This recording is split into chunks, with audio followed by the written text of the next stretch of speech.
Bonjour et bienvenue sur la chaîne du chasseur d'étoiles de midi, chaîne de réflexion et d'humour sur les 12 coups de midi. Jean-Luc Reichmann à la présentation, la maîtresse de midi avec plein de sous au coude. On voit la première question, quel pull déchiré au coude, gna gna. Donc bien sûr c'était le pull marine. Après vous aviez Elodie qui était avec son fiancé et sa fille. Alors la question, quel animal associe-t-on les parents à l'éducation? Très permissif, très flexible, à 100% à l'écoute, c'était bien sûr la méduse. Ensuite, vous aviez Jennifer, voilà, alors qui était caissière. Alors bon, il n'y a pas de sous-métier, hein, donc voilà. Alors pourquoi boire une infusion de persil pendant plusieurs jours est-il très efficace pour les pieds pendant les fortes chaleurs? C'était pour les faire dégonfler. Ensuite, vous aviez, regardez bien, vous trouvez pas qu'il ressemble un peu à quelqu'un? Non? Regardez bien, encore un peu mieux là, non? Non, vous voyez pas. Regardez. Voyez. Cassez la voix. Non, non, mais je trouve qu'il ressemble à Patrick Bruel.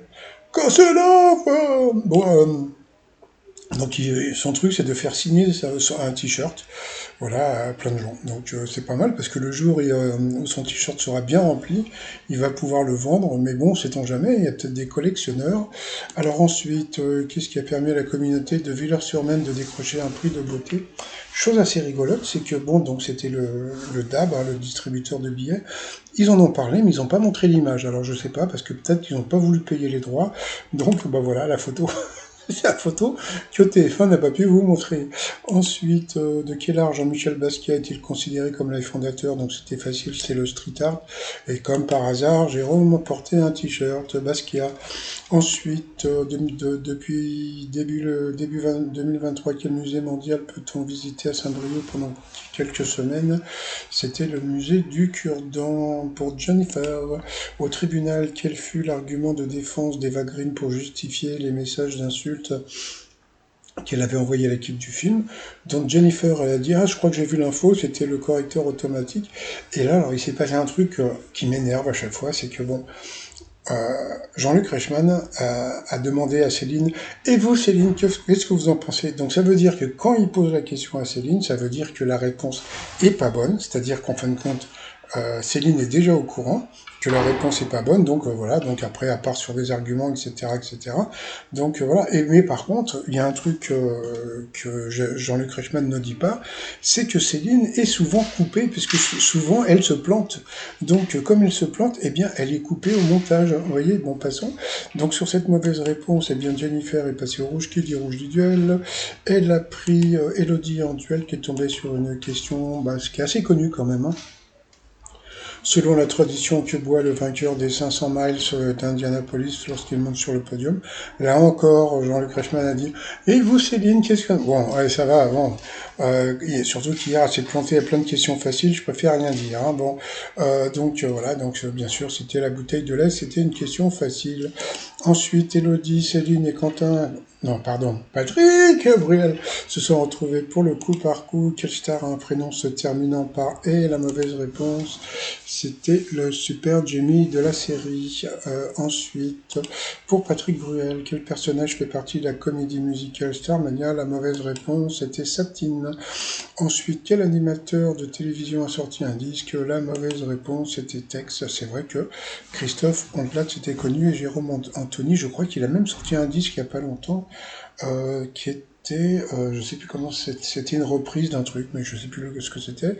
Donc sur cette mauvaise réponse, il est passé au rouge. Qui dit rouge au duel? Il a eu les coronesses de prendre la maîtresse de midi en duel. Mais quand vous prenez la maîtresse de midi en duel, normalement elle a une question de bébé. Mais bon, qu'est-ce qu'ils ont fait? Alors ils vont vous dire, bon, à votre avis, c'est quoi la question? Donc, bah, je sais pas, on va voir au retour. Bon, je sais pas qui était la mère de Georges III, là. Donc, bon, on verra bien. Donc, bon, ils ont lancé la pub. Bah, pub. Alors, mon t-shirt de l'été, c'est le t-shirt Aldo Mation, Aldo la classe, hein, pour frimer sur la plage, sur le site trotsmignon.com. Et sinon, bah, je reviens après la pub. Ah, doum, doum. Allez, retour de pub et question assez facile pour la maîtresse de midi. Eh oui, ça semblait assez facile. Qui a vaincu son bégaiement pour prononcer un célèbre discours au début de la Seconde Guerre mondiale, donc comme le film qui s'appelait Le Discours du Roi, c'était bien Georges V. Genre, je vais bâton. Voilà, donc Édouard III, c'était pas lui, Victoria non plus, puis Elisabeth, elle ne bégayait pas. Donc c'était Colin Fist, Fist, voilà, qui était dans le film. Bon, passons. Allez, ensuite, par rapport au coup fatal. Oh là là là là là. Bon, allez, c'est parti. Quel acteur affronte Jean Dujardin pour une tasse de café? Georges Clooney, combien y a-t-il de L dans Libellule? Il y en avait 4, elle a dit 3. En 88, qui chantait Le soleil donne la même couleur aux gens? C'était Laurent Voulzy, bien sûr. Quel prénom est commun à Newman des Feux de l'amour et à Hugo? Bien sûr, c'était Victor. Quelle prière peinte par Jean-François Millet est exposée au musée d'Orsay? Elle ne savait pas, pourtant c'était facile, c'était l'Angélus. Quel nerf transmet des signaux au cerveau à partir de la rétine? Le nerf optique. Quel nom se partageait l'acteur Manu qui joue un animateur, et Dimitri, donc c'était Payette. Quelle était la nationalité du grand du cinéaste? De quoi je vois des fois des questions comme ça. Fellini, donc bien sûr, il a été italien. Oh là là, regardez, attention, parce que là, bon, passons.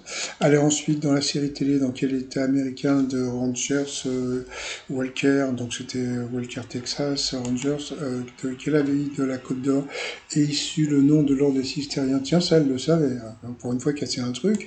Quel est le jeu de société dont le nom anglais signifie gratter ou gribouiller? Ça, j'ai appris un truc, je ne savais pas que le Scrabble, ça voulait dire gratter. Donc, quand je me scrabble les couilles, voilà, ça veut dire ce que... Bon, passons. Ensuite, en 2008, quelle chanteuse américaine montrait son annulaire dans la chorégraphie endiablée de l'un de ses tubes? C'était Beyoncé. Quel verbe commençant par D désigne le fait d'assimiler des aliments? Donc, bien sûr, c'était délivrer, digérer. Ensuite, quelle devise latine est inscrite sur le casque des pompiers de Paris? Donc, elle ne pouvait pas savoir, mais c'était Futua nec mergitur, voilà, qui est la devise de Paris. Donc, voilà.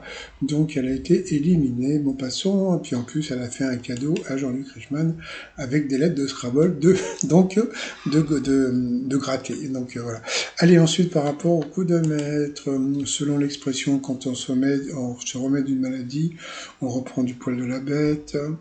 Ensuite, quel régime alimentaire a été élu meilleur de l'année 2023 par 30 nutritionnistes? Bon, c'est assez connu, hein, c'est le régime méditerranéen, donc crétois. J'arrête pas d'en bouffer en ce moment de la feta, oh là là, des tomates, mais évitez quand même les olives, hein, ça fait quand même plus, les olives ça fait grossir. Ensuite, quel régime? Bah non, ça c'était bon. Ensuite, qu'est-ce qui a donné l'idée à Georges Bernier de se faire appeler professeur Choron? Bah ça je le savais, mais elle le savait pas, donc c'était la rue Choron qui se trouve dans le 9e arrondissement, à côté de la rue de Maubeuge. Ensuite, qu'est-ce qui a donné l'idée? Eh ben non, bah c'était ça, donc bon, bah voilà, donc coup d'arrêt, comme je dis, un coup d'arrêt à cause de la rue. Donc voilà, bon, c'est vrai que c'était pas une question qui était évidente peut-être pour elle. Faut être fan de, comment dire, d'Harakiri, tout ça. Quel département survole-t-on quand on est surdoué? Non, bien sûr, c'était le Nord. Et puis à la fin, de qui... Ah, ça, je le savais. De qui la femme de Pierre Lescure était-elle la dernière campagne? Eh bien, donc, vous aviez Coluche, Patrick Devers ou Michel Berger. Et les partis sur Patrick Devers, moi, je savais que c'était Fred, la petite Fred. Voilà, donc, bon. Donc, deux coups d'arrêt. Pour vous dire que maintenant, dans les 12 coups de midi, quand ça dépasse les 20 000 ou 30 000 euros, en général, maintenant, ils mettent des questions beaucoup plus difficiles. Donc, je trouve qu'il y a une certaine justice. Là, peut-être que les gens ne se rendent pas compte, mais il y a une certaine justice. Donc, voilà. Donc, bon, par rapport à l'étoile mystérieuse, elle n'a pas pu dire qui c'était. Puis bon, comme je vous l'ai dit, elle ne va pas la trouver. Donc, c'est bien Kenji qui serait dans l'étoile mystérieuse. Allez, sinon, moi, je vais vous souhaiter une très très bonne journée. Je vous dis à demain. Portez-vous bien, surtout. Portez-vous. Bye bye.